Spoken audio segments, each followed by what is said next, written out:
This is how you come down.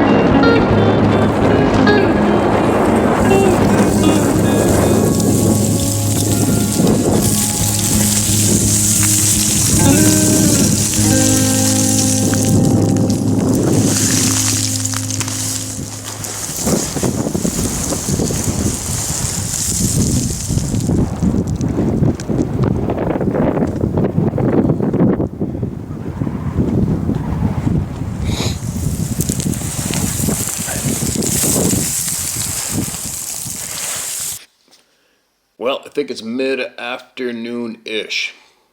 Not the best day for weather out there, but whatever. And I am indoors. We already had a pretty active morning. Went to a couple different places and worked on my books this morning, and now I'm going to make some video shares. Now, military gathered road in yesterday. One note on that. There's always going to be people that do not think an email in is legitimate. Doesn't matter which one. Always going to be. Some people are going to be, holy shit, that was one hell of a delivery. And then other emails are going to come in and people are going to go, not a chance. And that's great. I think that's perfect. That's what we need, right? It's funny, before I hit record on this thing, my brain knows what it wants to share. And I fumble with my brain to mouth part a few times. But anyway, we need the illegitimate people to email us too, right? One thing that I realize now in life, I realize that we were not taught to take from it what you will or leave it. We weren't taught to, how am I trying to deliver this? We weren't taught how to decipher what was authentic or not in delivery from people to us. We were taught to sit down, shut up, and listen and repeat after me. Period. Right? And how do we turn that around? How do we fix the damage done by that? We've been misled lifelong. Hands down, no doubt about it. Right? We have been easily misled and lied to for a long time. So I do believe that, well, actually, this is all we can do. The only thing we can do is listen to every single voice no matter what. Right? We have to break free of us believing that somebody has to be the one to tell us what's legitimate or not. That's what I'm getting at. We've been raised and programmed to believe what one person tells us no matter what. And I can relate that to, say, as an example, a teacher, some kind of a celebrity, mainstream news, right? Now, how many sources have we come across in our lifetimes that have been proven to lie to us, yet people still listen to the source of the lies? I'm going to take mainstream news as an example because it's in your face. Easy example. Now, how many times are you going to, we all can agree, it's very easy to prove that we have been lied to so fiercely, it's ridiculous, but we'll take mainstream news as an example. Let's just pick any mainstream news source title, I don't care which one, MSNBC, CNN. We know they've lied to the people numerous times in the past. So why do you continue to listen to them? What are you listening for? Right? They've already shown themselves to prove themselves to be misleading in the past. Maybe not with all topics, but with a lot of topics. But how many topics does it take? How many times does it take for you to accept that a source is misleading, lying, and then chop them off? I'm losing myself here. We need to try to show each other how to figure out what's authentic or not for ourselves, is what I'm getting at. And you have to listen to every single voice that comes. For me, I need to listen to every single email that comes in here to us. And I cannot encourage anyone to jump on my bandwagon. I don't feel I need to comment at the end of any emails to you what I think is or isn't authentic. I don't want to do that. I don't want anyone to put me in a position of being your authority. Anyway, I hope I'm making sense here. I hope I'm making sense. I just hit record and I let it rip. Each one of us needs to learn how to decipher truth or non-truth on our own. And the only way we're going to do that is if we listen to everybody and everything, right? And then as soon as we do catch a lie, a blatant mislead, then we know that that source is a liar and a blatant misleader of information. And then we chop them off out of our life. Indefinitely. Gone, to the curb, you're out of here. Moving along. And then we make progress, and then we start to narrow it down where the truth is, and then we figure out truth, and then we figure out answers. Right? So, I'll never tell you guys, I will definitely share with you guys who I know as a blatant liar, douchebag, abusive piece of shit. I got no problems doing that. Once I know for certain for myself, I'll share that knowledge with you, and I'll give you the heads up to look into it for yourself or call them out on it, right? But when it comes to these emails coming in, I really, really need my entire community to listen to what I listen to, and you come up with the answer for you, and you follow your intuition, your gut instincts, and you will know. Your gut will tell you if you are listening to truth or not, right? A lot of people have commented in the past, messaged me in the past saying, you know what, man, I think that so-and-so that just emailed in is just trying to discredit you and ruin the whole channel. And I've had a handful of those emails, people warning, you think that one person is emailing you, they're a liar, they're bullshitting and misleading you, and they're trying to take this place down. Now listen to me, you guys. Let's just say somebody blatantly wrote in an absolute bullshit story, right?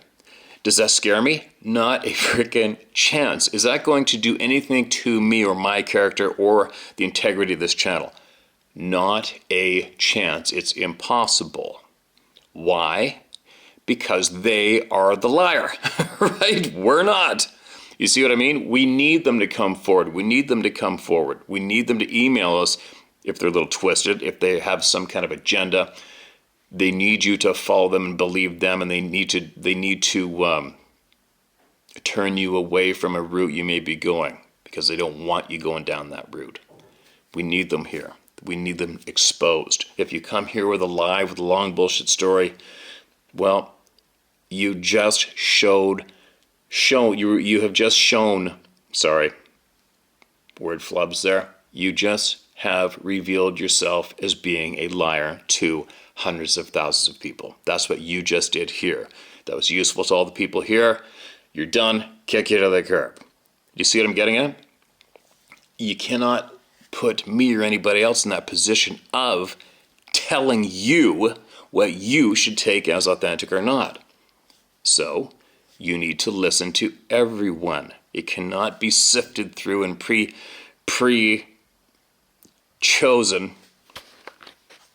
You cannot have me pre-choose for you what I think you should listen to. That's wrong. That's why we are in the predicament we are in with different subjects across the board in life today, across the globe. Because we allowed somebody to decide what we get to hear or see. Right? I hope I'm making sense, you guys. I'm probably babbling a little bit. Anyway, so for people to call a email that comes in here as absolute bullshit, we need that. We need you to say that. If that's how you feel, if that's the way you see it, if that's where your gut is screaming, go ahead and comment and say it. It's cool. Right on. You see, we'll possibly see a pattern. So there's going to be patterns of people commenting, how it makes them feel. We can see what it's doing to people's gut instincts and how they're reacting. Right? It's handy. It's all handy. It's all valuable is what I'm saying. Man, I hope I'm making sense. I'm sitting here by myself, just cracked a fresh coffee, and my brain is trying to smoothen out and mesh up with my lips to make sense without rehearsing shit, right? We need the bullshit to come here. We need everybody to listen to it. We need everybody to go with the gut instinct individually, right? It's a very, very powerful thing to do. So what I'm saying is, some people may get upset with some emails. Don't get upset. Think about it. We need it here, all right? We need every single voice here. We need the bullshit here, and it makes the authentic stand out like a sore thumb, right? Somebody comes here as a liar, they just expose themselves as a liar, and they'll never, ever go backwards from that, ever. They're done. Kick them to the curb, and we did it. We brought them here. They exposed themselves. Perfect. Moving ahead. Anyway, I'm going to move along because I'm probably going to make any sense. I hope I am, all right? But one thing that I am doing here, what I hope I am doing is I am encouraging people to get in tune with themselves. Don't jump on bandwagons. Don't let anybody tell you what's up. Don't let anyone tell you what you should think or not think on various topics. You know the answer. We know the answers, right? We know. We have that skill inside us to know what's true or not. We all got it. And we need to fine tune it. All right. There you go. Moving along. What's next? What's going on in the world today? Somebody made some kind of a UFO video or top of Miami or something, and then apparently there's some huge beings reported in some mall or something in Florida. I don't know what's going on there. Do I have much attention for it? Not really, because right now so far it's just been mainstream outlets until I have, if something like this, if something like this happened and I was alerted by somebody who was there, you got my attention. When it comes through mainstream news, you don't have my attention. Mainstream news has been a proven liar. So for me, I don't really give it too much attention. It caught my attention a little bit, enough that I'm repeating it here. If somebody knows someone directly, family member, best friend who was in that mall, get a hold of them. They can back it up, not somebody from mainstream. Right? Let's hear about it. Do I believe there is 10-foot 10-foot tall beings in a mall in Florida? I don't have a frickin' clue. My red flag goes up anytime I hear anything that comes from mainstream. And furthermore, I think about 3 years ago, it was brought to my attention that a few things were on the forecast to be used against the population to manipulate. One was the pandemic. Another one was the alien invasion. That card was forecasted to be pulled and used on the population a few years back. So, everything seems to be coming to fruit, right, with the forecasts of the tools they're going to use to manipulate all of us. So I have that in the back of my mind when I hear of something like this mall thing going down in Florida. But I think for this crew of people, am I going to look into it? Not really. Unless someone knows somebody firsthand that was there and saw these alleged beings. Then you're going to have my attention. But if it comes from mainstream, zero attention from me. So there you go. That's my comment on that, because I know a lot of people are emailing me about some kind of alien sightings. Now, that was a bit of a babble, wasn't it? I hope it made sense, because I don't really listen before I hit share on the YouTube channel. I just hope to God it makes sense. Now, let's listen to some people that want to be heard here. This thing is fairly long one.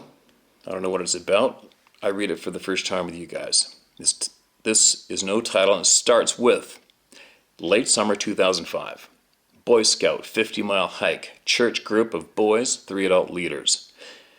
And this is exactly how it's spelled. Mount Shelley Baldy, one word, Shelley Baldy, comma, Beaver, / Tushar Mountains, comma, Beaver, Utah.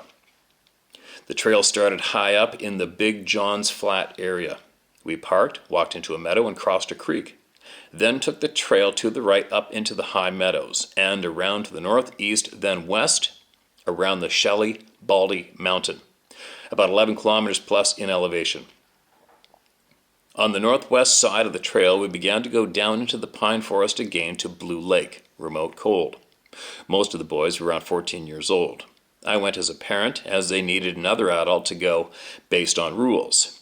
Note, as a drywall finisher, this week I had injured my eye, scratched it, so I had a patch over it. For this journey, and a small sprained foot. And a semi-small sprained foot. At 6'5" and 275 pounds, it was an adventure. I pulled drag most of the time with the less fit boys, making sure no one fell behind. We did see sign of mountain lions, black bears along the way and around Blue Lake that sits in a bowl and is fed by snow and ice runoff. Seemed no fish live in the lake due to mineralization runoff into it, but the creek that flowed out of it into Manderfield, Utah did have trout. The next few days we walked down the creek and camped and fished, and it was a good hike. Then we went up a zigzag trail up about 1,000 feet or so on the southwestern side of the mountain, following the trail up to where it would eventually go around to the south side of the mountain to the trailhead where we started. As we hiked through this part of the trail, we came upon a large slide area where the trees, for a few hundred yards wide, had been blown, slapped down by avalanches in years past. There were some aspen quakes on the sides of the trail. They made it look like a tunnel almost, a really pretty look. In this area of knocked down trees was a huge pine, or a fir that crossed the trail. It was about 3 to 4 foot round, so we had to go around it, over it to continue. The trail crews normally try to clean the trails by this time of year. They hike or go horseback into these remote areas to clear the trails for foot hikers or horse. Way cattle are free range on these mountains as well as sheep. All right, bit of a typo there. One of the boys was not as fit as the others and was high-level functioning autism/ADD mix. So he was hanging out with me on drag. Okay, drag, I'm guessing you mean pulling up the rear. So don't anybody start throwing in drag queen bullshit. He's meaning pulling up the rear of the group. The main scout leader is an Iron Man fit guy and actually was carrying 2 packs, his and one of his boys. So they usually were 5 to 15 minutes ahead of us on drag, who were slower. And my one eye and foot did not let me move as fast as the others. Actually, my perspective was off, and the second day on a creek crossing, I went to step in the middle of a flat stone, or so I thought. I missed the center, stepped on the left side, and it gave way and put me on my back in the creek. No harm. Boys got a good laugh, as did I. And me too. One of the boys needed to take a dump. And we went up the hill, the trail, and me and the other boy, waited for him. As it was taking a bit, I told the boy with me to go catch up with the others, and I would make sure the other boy would be okay. So he left. Another 5 minutes or so goes by, and the other boy was lost to my sight a few hundred yards down the trail as it bent to the left and went up in elevation. I waited, then noticed the boy. He must have been 50 yards up the hill in the trees, fallen trees. Got up, and then took off running, cutting trail towards where the trail should meet up. I'm like, okay, time for me to catch up. So I began to walk down the trail. I'd noticed the birds' normal sounds seemed to be absent, and all was quiet, but a light breeze. I didn't think I'd gone 5 steps when a loud noise sounded from behind me and above me, it seemed. It was a sound I never had heard in the mountains. It was loud, and did feel it in my back and chest. It was not a scream. It was not a scream yell. It was strange.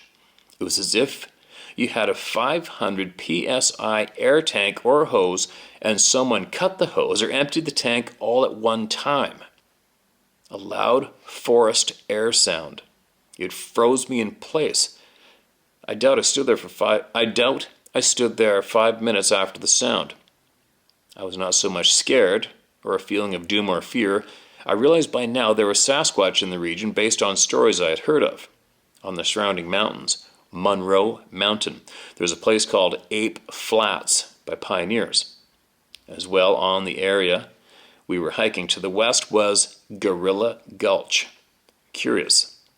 So I assumed the sound could be from a Sasquatch being. Again, it's around 2005, so I have learned much since then. The first thing I did, not knowing if the entity was friend or foe, I spoke out loud and in my mind. I said, we were just passing through with our young boys, letting them experience the wild lands, and meant no harm, as we were teaching them about the lands, and meant no disrespect. I also then said a prayer in my mind, then repeated out loud, for Jesus Christ to protect me from harm.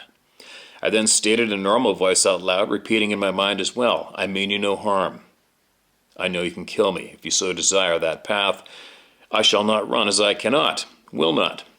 I was thinking, I cannot outrun anything, so why fight tired? If I needed, there was no fear, just resolve. A deep breath and, okay, you have the next move. If you desire to harm me, know this. As you do so, I will stab you with my knife, and it will cause you harm, and may take a good time to heal. I know I cannot kill you, but I will not go easily. As I drew a 16-inch Bowie knife from its scabbard, I looked around in front and to the sides without moving. Then slowly I turned around and searched the fallen trees for anything hiding in them or standing in the trees with one eye. Seeing nothing, I said, I'm leaving now, and walked down the trail. Nothing happened, and eventually the woodland sounds returned. Strange, later on that evening, I wondered why I never looked up into the trees above me. The sound was behind and above me, it seemed. It was not a bear nor a lion, as I know their sounds. What I heard was like a large, broken air hose, and it lasted about a minute. About 20 minutes later, I met up with the rest of the group, who were sitting waiting for me to catch up. I did not mention this to them, as there were some young boys' cousins who were from the cities of California and were scared of their own shadows. We did not even tell them about the bear/lion tracks or the scat the first few days, as it would put them into a panic state, so we just told them to not wander off, and that it was good enough to keep them close to the group. We went down the trail back to the parking area, loaded up, and went to the next area lower down the mountain, where there was a large meadow, followed by a jeep trail to a trailhead. Then continued the last 2 days of the hike into a place called Twin Lakes. The scoutmaster had done this hike many times with other groups of boys over the years. We arrived in the late of the day, set up camp, and the boys and leaders went and did scout activities. They were to set up and sleep alone this night, part of a merit badge. I and another set up the fire, prepared dinner, etc., about 40 feet from the lake. And that evening, around 10 p.m., they were doing their scout songs, chatter around the fire. In the back of my mind, I began to hear a noise/howl. I had heard before online, the Ohio howl it was called. I stepped away from the fire into the darkness to where I could listen better, and for a few minutes I listened to one long Ohio howl sound. The direction came from the area of the trail we had been on that day, the south side of Shelley Baldy Mountain. That is the end of this encounter. As for the important parts dealing with this subject, I will add, the first, as we began to go down into Blue Lake, there was an outcropping that overlooked a meadow and the valley before us. As I had brought a cow horn, blowing horn, I chose to test it at this area to see how the acoustics would be. If any echoes, just silly things I do. Knowing it was possible to let any beings know we were in the area, just silly. I wonder if that caused the events mentioned. May never know. In these mountains that surrounded our valley, Sevier Valley, Utah. It's a little awkward here. There are more than 20 stories I've heard of since I've lived here. Some are typical, scaring people, hikers, hunters, miners to leave. One couple had their dog killed and thrown against their tent. 2 other stories are similar, so I'll add them here. One on the Tushars, Tushars, Kimberly area, where a group of hunters drive in as remote as they can for elk. One night they were sleeping in their SUV, and about 1:30 or so a.m., they felt an earthquake. Their SUV was picked up from the rear at least 1 to 2 feet, then dropped with force to the ground. They all bounced up and hit the roof, and as they looked out the window, they saw a tall, bipedal, human-like being in the moonlight running out of the meadow into the tree line. This was told to me by a sober general contractor, a no BS guy, after I asked him if he had ever had any strange things in the wild. I figured he would laugh and belittle me. I got this story instead. The same year on Monroe Mountain, 2 men in their old Chevy mini pickup broke down on the mountain late at night and figured, let's just sleep over and fix it in the daylight. During the night about 2 a.m. or so, they also had a sudden earthquake. Something jumped in the back of their truck and bottomed it out. As they were in the cab asleep, they woke up, looked out the little back window, and came face to face with a human-like, gorilla-like face grinning, showing its white teeth at them. Then grunted and jumped out of the truck and ran back into the wood line. The relative of one of these men told me the story, after I'd asked him a question like the others. At this time, I had only thought these beings were in the northwestern lands of North America, where I'm from. I soon learned that there are countless encounters in the Utah area. I forgot to add this, and remembered, so added to this paper. There are more experiences, some photos, etc., but this will do as an overview for now. Stephen Halls, Monroe, Utah, USA. There you go. Man, if we had 5 cents for every email that came in from Utah, right? Utah is on fire with odd occurrences, not just the Sasquatch-style experiences, right? A lot. Now,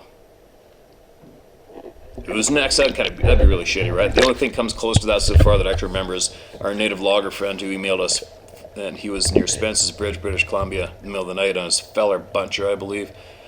Thing was broken down, but he could still fire up the electricity, the lights, and that thing stepped on the back of that thing when he was in the cab, waiting for the cruise ship to come in the morning. And he turned on the lights and seen it bolting across the slash, getting back to the timber bridge from him.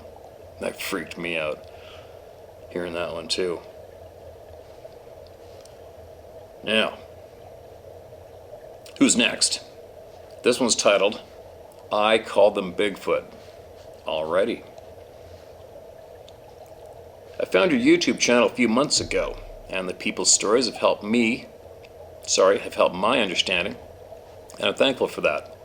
I also realize seeing the patterns from many accounts help us gain an understanding. I have a few things to share. I'll try to say this succinctly, make basic points without too many details. Many years ago in the 1970s, my husband and I would go camping deep in the woods of northern Mississippi with his friend, whose family had wooded property up there. We did hear from a local man there were Bigfoot in the area. Well, I didn't think much about it because I didn't know anything about these creatures. We were up there tent camping. We'd sit around smoking pot and playing loud music back then. When we went into our tents to go to sleep and had just lied down, we heard something nearby get up and walk away. It was obviously bipedal. This area was so far from any homes, it couldn't have been a person. We knew what it was. We just didn't know anything about them, so didn't think much about it. Another time we were up there and it was deer hunting season. My husband and his friend went off to an area they hoped to get a shot at a deer. I stayed at camp, but decided to walk down the little woods road to a field we had checked for deer before. So, off I go with my 243, saw nothing. Was walking back and thought I saw something, heard something. I became extremely nervous. I couldn't understand it. Now I realize a Bigfoot must have been nearby. I wonder if the feeling of dread is there projected to us, an extrasensory perception sent to someone by telepathy? Because it saw my gun and was angry, so sent me a message / feeling of its intense displeasure? I believe they view humans as a major threat from their history with us, which has instilled a hatred for us. They have learned to always avoid us and run us off when we get too close to them. There are always exceptions, of course. We were living in the South Mississippi at that time, in an area with lots of woods around us. One night while I was sleeping, I heard a loud bang on the side of the house right by where our bed was. My husband did not wake up, and I could not figure what it could possibly be. Now I think I know, but that's all I've experienced. I really didn't go out into the woods much after that, as I was busy raising my children. I even homeschooled back then, but my husband is an ardent deer hunter and has never seen or heard anything that might be Bigfoot related. I'm a Christian, and after many years of church attendance and not finding answers to lots of questions, I finally left that religious merry-go-round. One topic of interest I've searched was the angelic / spirit realm. The church had been no real help, and after not finding much online, I resorted to watching these shows where people give an account of what they experienced from paranormal contact. After watching lots of these shows, I could see patterns and learned a lot. But cryptic creatures kept coming up on these shows. I thought these monsters were spirits slash demon creatures at first, but there was too much evidence that they were actual physical creatures. So this is where my Bigfoot research began and eventually led to your site. I've heard a lot said about angels mating with human women and producing giants slash Nephilim. About these, quote, sons of God, end quote, mentioned in Genesis that many believe are spirits slash angels. For one thing, some commentaries disagree with this, such as Jameson Fawcett Brown, that says, quote, by the former is meant the family of Seth, who were professedly religious. By the latter, the descendants of apostate Cain, end quote. When Adam spoke of who his father was, what would he say? God, of course. Maybe that's how the righteous of those days were referred to. But here's another point to consider about that. The verse spoken by Christ, quote, that which is born of the flesh is flesh, and that which is born of the spirit is spirit, end quote. John 3:6. I believe what this says, that those in the physical cannot become spirit, nor can a spirit become physical. Yes, spirits enter our realm all the time, but they cannot take on the physical form. Well, maybe demonic possession, but the demon only uses the person's body, and the people do see into the spirit realm in dreams and visions. But Christ also said, quote, no one has ascended to heaven but he who come down from heaven, that is, the Son of Man who is in heaven, end quote. John 3:13. All dead and living people are waiting for the resurrection. Acts 24:15. Don't bother to correct me on this. I don't read comments. This is too deep a subject for here. The spiritual realm is enormous, with many levels and spirits of varying capabilities. The spirit realm is right here with us, but we can't normally see them. They are ethereal, but they can project thoughts and visual impressions into our minds that they want us to hear slash see. People, and seems like Bigfoot has learned how to use ESP as well. But spirits go a lot further, as they can project into our minds visions of whoever or whatever they want. It's like a hallucination that is very vivid and appear real. Maybe that's how Bigfoot just appears like a ghost. One more point. How is it that these creatures are here, exist? I think it's possible they're actually the pinnacle of what the evolutionary process from the primate lineage has produced over many thousands of years. Modern man did not evolve. We're a recent creation from just 6,000 years ago with Adam and Eve. If this is so, you can understand why the government and the scientific community is dead set on keeping the truth hidden. It would totally blow up their theory on the origin of life, and they would lose all credibility. They will do anything to keep their position of authority. I'm not trying to come across as arrogant or saying I have all this figured out. Maybe I'm wrong, but there must be so many other ways of looking at this than what we are spoon-fed. I believe we are barely uncovering the tip of the iceberg. Kathy H.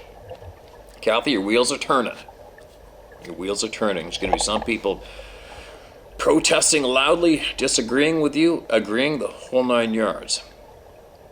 As long as the wheels are turning, I don't give a shit what anybody thinks. Just keep your wheels turning and listen to each other and figure it out, right? Don't stop talking. We're getting there. Figure it out. All right. Here comes another one.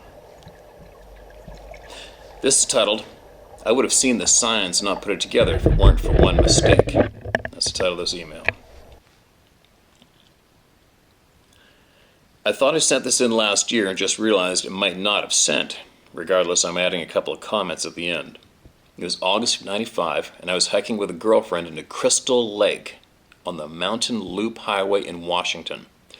I've been to this lake several times. It was about a 5-mile hike. It was a beautiful day, sunny, 80 degrees and no wind. Normal hike going in, except as we approached a shelf in the trail about 4 miles in, I could see that all the bushes were completely flattened, an area of about 20 by 40 feet. I thought, a few elk must have bedded down here. As we reached the spot, it stunk. It was so bad, I could only hold my breath as I walked through. I thought, something must have died here. We continued on to the lake. As we got to the lake, I dropped my pack to unload the inflatable boat and fishing gear I packed in. I noticed a couple of marks in the lake, 2 holes the size of basketballs, about 5 to 6 feet apart. They were far enough apart, it did not occur to me that they were related. At this point, my girlfriend got my attention and she said she needed to relieve herself. I pointed to an area in the tree line where I had camped before and said you should go over there. What I didn't realize, I was pointing directly at it. She started walking relatively quickly toward it, and after about 10 steps, a massive scream was released from the tree line. My girlfriend froze in her tracks, turned to me and said, "What was that?" My girlfriend froze in her tracks, turned to me and said, "What was that?" I was a bit short of an explanation. It sounded human enough, so I yelled hello back. It was then I realized that whatever it was about 10 times my size. Shit. I just carried a 70-pound pack for 5 miles. Running is not really an option. I got out my knife and put the boat together in record time.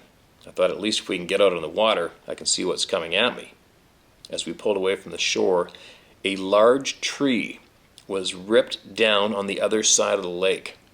As I mentioned previously, 80 degrees and no wind. You could hear the tree being twisted and ripped apart. It did not randomly fall.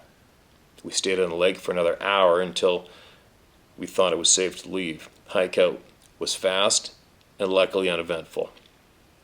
Once I had a chance to digest what had happened, I remembered 2 years earlier when hiking into the same lake, there were 3 guys coming out. They had spent the night at Emerald Lake, just over the hill from Crystal Lake. They all looked pretty worn out, and 2 of the guys weren't saying a thing. But the one guy said, quote, "Be careful, there was something yelling and screaming at us all night," end quote. I didn't let it stop me from going in, and we had no problems that trip. Thanks for what you do, Steve. Don Olson. And then he adds on, "What's the deal with the smell? Is it just a deterrent?" Also at this point, where the stench was, there were 2 huge garter snakes coiled laying in the trail. I just stepped over them and didn't pay much attention. They did not move. Now I'm not sure if they were even alive.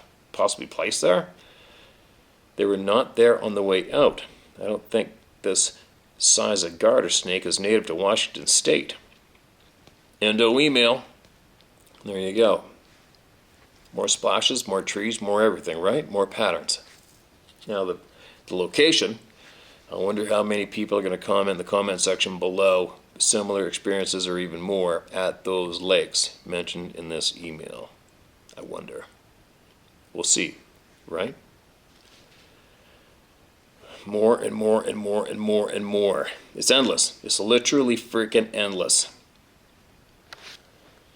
All right, here we go. One more.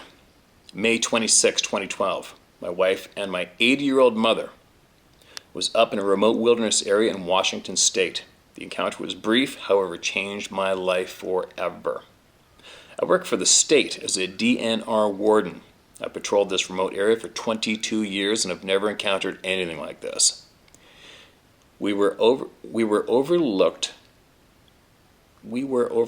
a rock bluff near a major river system. Okay, I think he meant we were overlooking a rock bluff near a major river system.